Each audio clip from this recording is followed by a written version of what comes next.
أتزني؟ وتوقفت كثيرا أمام هذه الكلمات التي سطرها الوحي المقدس في رسالة روميا والأصحاح الثاني وعدد 22، والسؤال الذي وضع الكتاب حوله علامة استفهام على الذين يعلمون ويقولون كلمات لا يعيشونها.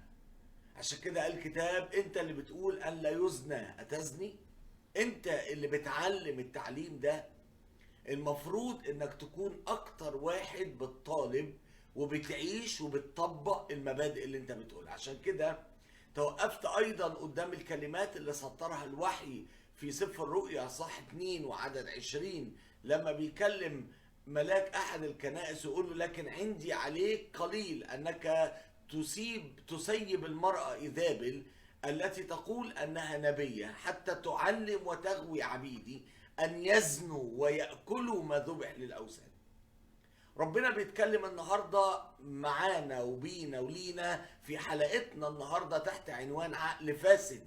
اتكلمنا في الحلقة الماضية عن عقل لص، وياما ناس كتير تحتوي رؤوسهم على عقول مختلفة عن طبيعة عملهم أو مختلفة عن طبيعة ما يظهرون للآخرين. وتحدثت في الحلقة الماضية عن أنه كثيرا من الأشخاص بيظهروا عكس ما يبطنون، زي ما قال الكتاب: من الخارج، من المنظر الخارجي هم يلبسون ثياب الحملان، لكن من الداخل ذئاب خاطفة. عشان كده توقفت قدام الآية دي متحيرا وأنا أتساءل قدام الكلمات دي: أنت اللي بتعلم وتقول لا يزنى أتزني؟ أنت اللي بتقول ما يتعملش الخطية تعملها؟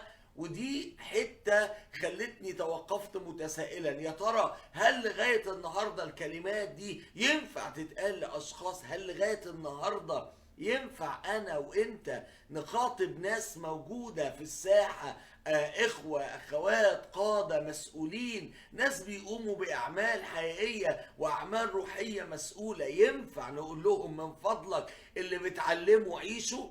اللي بتحاول تكون بتتكلم بيه للناس وتحاول تقدمه على انه ده كلمة الله الحية الفعالة، اللي بتحاول تكون دايما انت بتتسلح بيه في حواراتك واحاديثك، هل ممكن انك تطبق الكلام ده وتعيشه حياتيا في حياتك كل يوم؟ ولا انت اللي بتعلم التعليم ده انت مش قادر تعيشه؟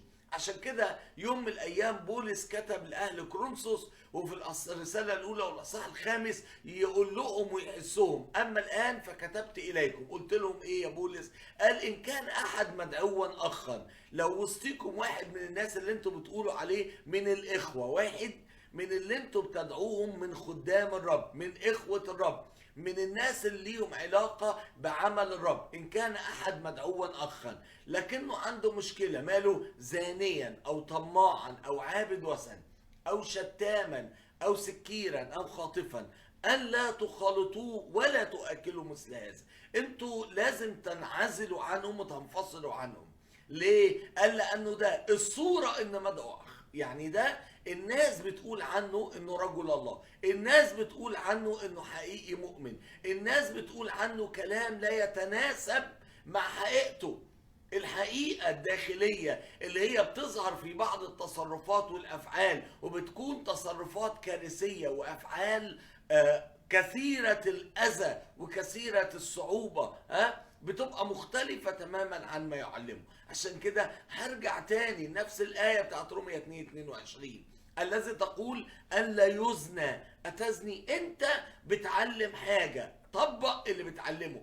أنت بتحمل في إيدك كتاب بيعلمك أشياء معينة، طبق ما تعلمه. ما ينفعش تبقى أنت بتدعي إنك أنت مهندس وأنت ما تعرفش حاجة عن الهندسة، ما ينفعش تدعي إنك طبيب وأنت تعرف حاجة عن الطب. يجب أن تعمل أو تحمل فيه مش بس على لسانك لكن في أفعالك ما تريد ما يجب أن تكون قد تعلمته وتهذبت به ووصلت إلى المستوى الذي تعلمه الآخرين. عشان كده يقول لي الكتاب ويحذر هؤلاء ويقول لهم إيه: أم لستم تعلمون أن الظالمين لا يرثون ملكوت الله؟ لا تضلوا لا زنا ولا عبدة أوثان ولا فاسقون ولا مأبونون ولا مضاجع ذكور. اعرف كويس، ده كورنثوس الأولى 6:9. اعرف كويس إنه لا زنا ليهم مكان في ملكوت الله، مفيش مكان ليك. فإن أخطأت ينفع تتوب، لكن إن استمريت في خطيتك فأنت مالكش مكان. فإزاي تعلم شيء أنت ما بتعيشوش؟ عشان كده يأكد مرة تاني ويقول للمؤمنين أقولها تاني، يقول للناس في أفسس 5:3، يقول للناس المدعوين إخوة، المدعوين قادة، المدعوين مؤمنين.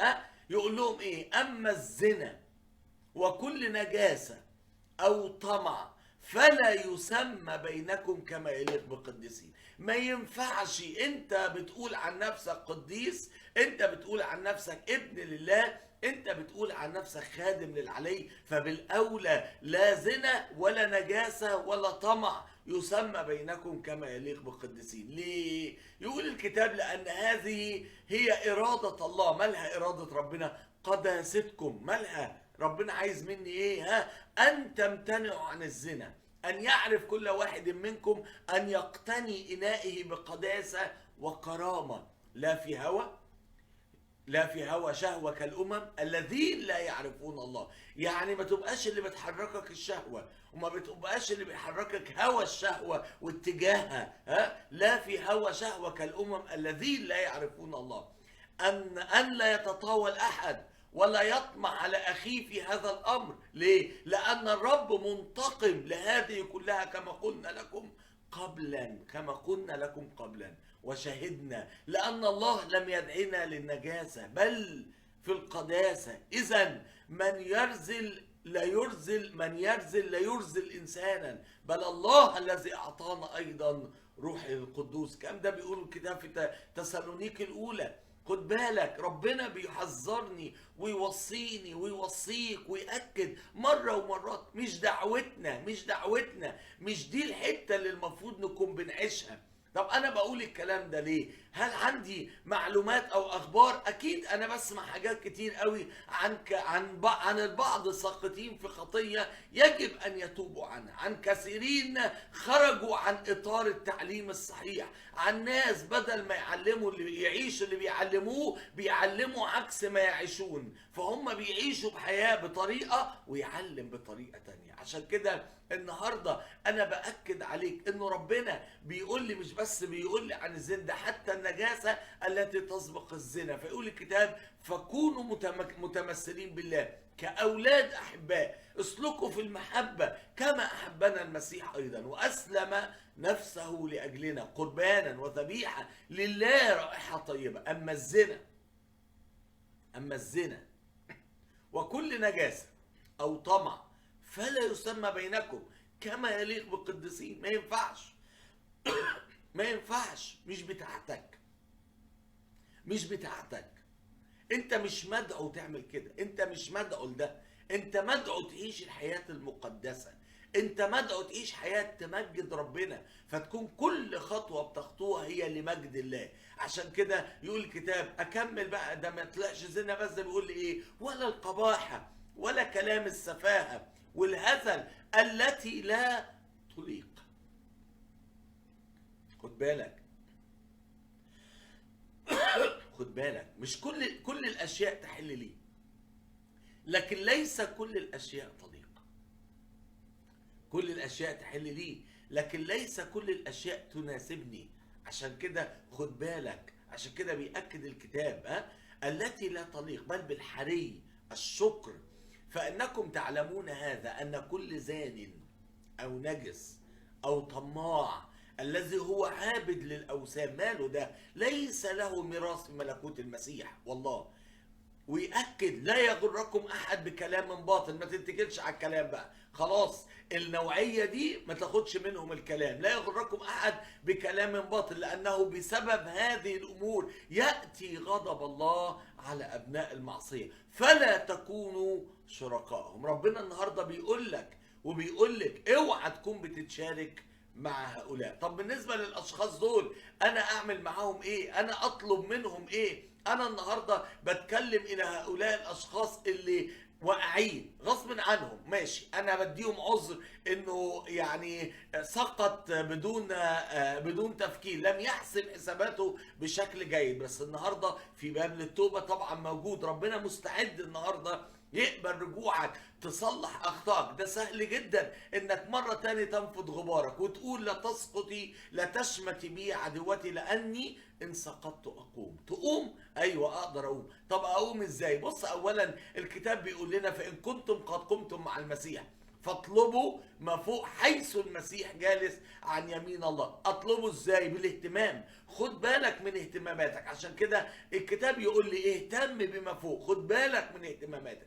دايما اهتماماتك بتشكل ذهنك، بتشكل تفكيرك، وهي اللي هتخليك تعمل اللي انت مهتم بيه. خد بالك، اهتماماتك هي اللي هتخليك تعمل الاعمال اللي انت بتعملها. فحسب نوع الاهتمام اللي انت بتهتمه حسب الاعمال اللي بتطلع منك. فلو انت بتهتم بالامور الانسانيه هتطلع منك اعمال انسانيه، بتهتم بالامور الروحيه هتطلع منك اعمال روحيه، بتهتم بامور الجسد هتطلع منك امور الجسد. فاهتموا بما فوق لا بما على الارض. دي الوصيه، اهتم بما فوق. النهارده عايز اقول لك انه الحل في ايدك، الطريقه اللي تقدر تعالج بيها مشكلتك الاهتمام.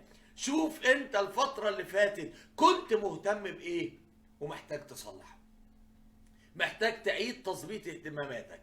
اهتم بما فوق لا بما على الارض. ليه؟ لانكم قد متم وحياتكم مستترة مع المسيح في الله. متى اظهر المسيح حياتنا فحينئذ تظهرون انتم ايضا معه في المجد. انت محتاج تهتم اهتمام اخر. ما تهتمش بالامور الارضيه، ما تهتمش بالمواقع الارضيه، ما تهتمش بالحاجات الارضيه. اهتم بما لله. ساعتها هتتغير كل الامور، حتى افعالك وتصرفاتك ستنم عن طبيعه اهتماماتك. خد بالك انه الاهتمام مهم. اهتم بما فوق. اللي بيهتم بحاجه دايما بيبقى اتجاه قلبه ومشاعره وافعاله واعماله بتتجه لتحقيق اهتماماته. 2، يقول الكتاب اميتوا اعضاءكم التي على الارض: الزنا، النجاسه، الهوى، الشهوه الرديه، الطمع الذي هو عباده الاوثان، الامور التي من اجلها ياتي غضب الله على ابناء المعصيه، الذين بينهم انتم ايضا سلكتم قبلا حيث كنتم تعيشون فيها. يبقى 1 اهتم بما فوق. 2 اميت. تقول لي انا انسان. انا ما بقولكش انت مش انسان، ما بقولكش افقد انسانيتك. انسانيتك لا تتركز في اعضاء الشهوه، انسانيتك تتركز في حياه المسيح الظاهره فيك، انسانيتك تتركز في ما تفعل لمجد الله. خد بالك الكلام ده مهم قوي.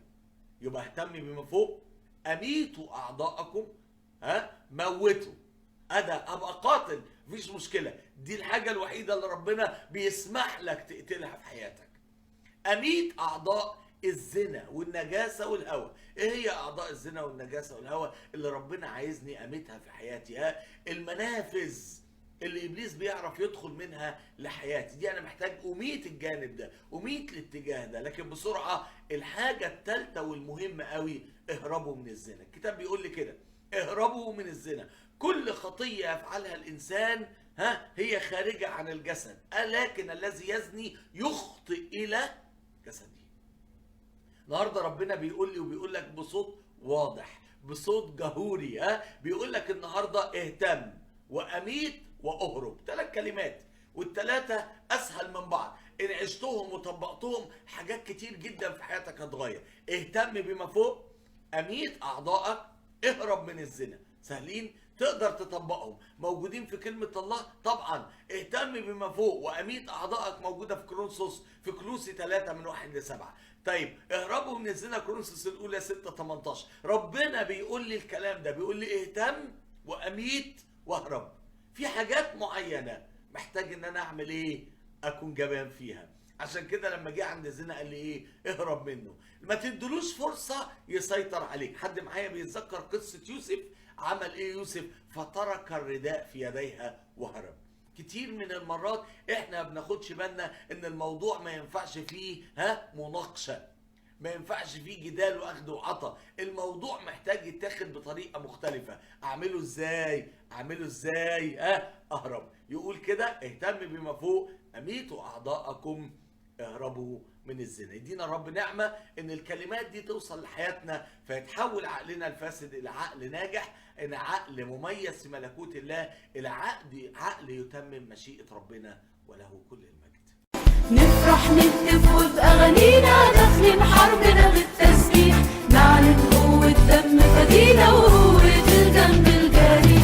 نفرح نهتف وبأغانينا، داخلين حربنا بالتسبيح، نعلن قوة دم فدينا وقوة الجنب الجريح.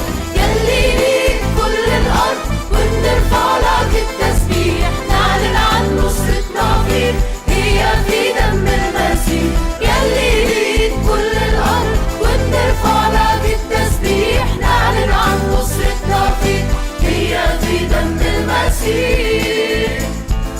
نادوا غنوا في الشعوب، انهضوا كل الأبطال، الرب في وسطنا مهوب ليه العزة والجلال. نادوا غنوا في الشعوب، انهضوا كل الأبطال، الرب في وسطنا